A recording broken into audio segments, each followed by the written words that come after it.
Speaking about the myth of everybody knows social media is bad for society, the first common concern that we've always heard about is social media is causing less real life conversation.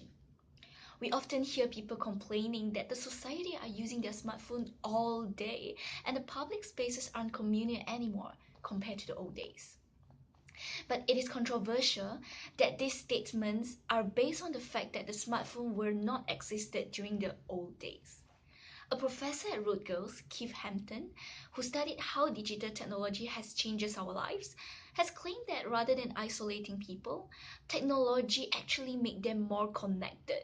In his research project, he offers an explanation for this misperception, saying that people like hanging out in public more often than they used to, and those who most like hanging out are people using their phone.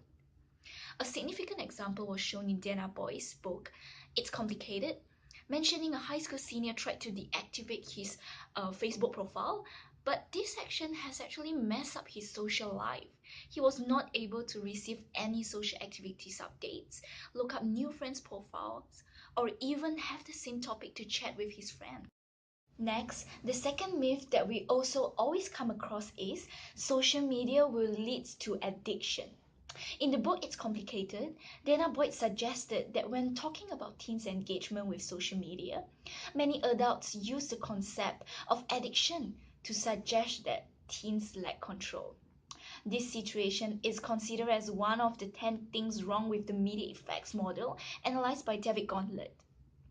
He claimed that the effects model tackles social problems backwards, that this backwards approach involves the mistake of looking at individuals rather than society in relation to the mass media.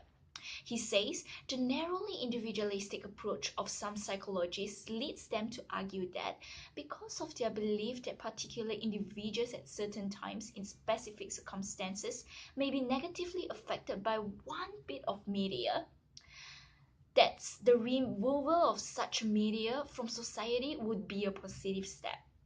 Therefore, some parents often think that because they observe their children are constantly spending time looking through social media sites instead of studying, they then claim that their poor results are caused by the social media.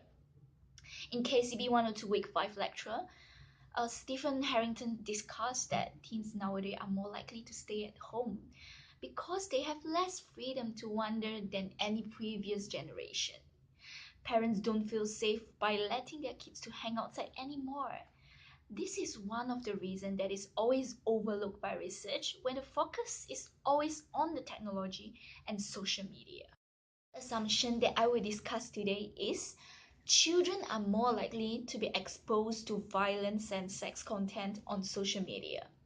In Glenn Sparks' A Brief History of Media Effects Research, he mentioned about the magic bullet model, where once the communication of a message in a mass medium reaches the audience, it will exert powerful, relatively uniform effects on everyone who processes it.